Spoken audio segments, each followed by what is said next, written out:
Radar, one quick question about something he said during the debate. Just want to get some clarity on. Yeah. When he, I forget how the topic came up, but it was when one of you brought up Esau or the Edomites. I'm not here to talk about who I believe the Edomites are. I'm not here to talk about if they're white, black, purple. For the sake of this question, they could be any color or race. I just want to ask about what you said. You said that they were cut off. So I wanted to ask, how would that play into your argument that all nations could be saved if the Edomites, whoever they are or were, have been cut off? So if there's no nations, the nations can be cut off, right? But they're not cut off solely for just being that nation, but because of the things that they do. Do you know any Hittites? Well, I mean, so you're saying they can't be saved, right? They were cut off. So do you know any Hittites? What does that have? I mean, I'm trying to be respectful. I'm not. No, I get it. So just answer questions. Be as raw as you can with him. He doesn't get offended. Go ahead, BHI. Go ahead. I'm not here. I'm trying to be cool with everybody. I'm not. Yeah, no, that's cool. Look, my whole point about this is that God does cut off people, right? And when you went into the Promised Land, why were the people kicked out of the Promised Land, and why was the land given to Israel?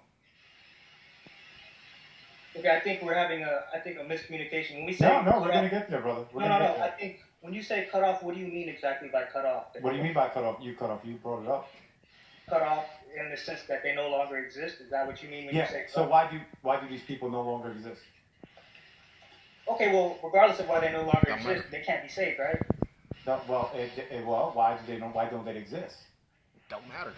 They just okay, not for whatever going to reason, you can just give me any reason they no Sure. longer Yeah, exist. I'll give you the reason. I'll give you what the Bible says. The Bible says because they weren't nice to the children of Israel when they were going through the wilderness. Therefore, that's why they get punished and ultimately they get cut off because of the way they treated them.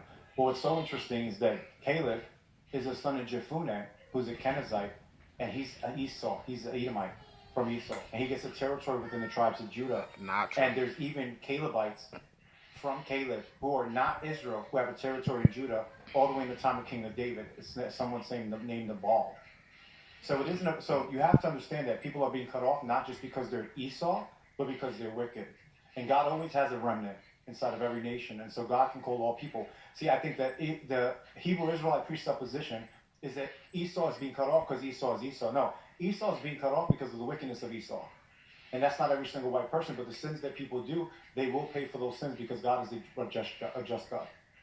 So that's what the whole situation is about. People say Esau's cut off just because he's Esau or whatever, and God just hates him and stuff like that. No, it's not like that. Esau's wicked. So God is being just in that punishment.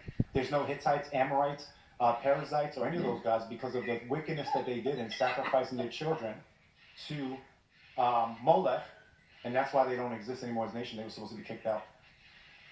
Okay, so I understood everything you said. I took it all in, but at the end of the day, the Edomites can't be saved, correct? Correct. Yeah, my answer's pretty much the same, brother. Can they be saved? Yes or no? But I appreciate you for coming up, man. Have a great night.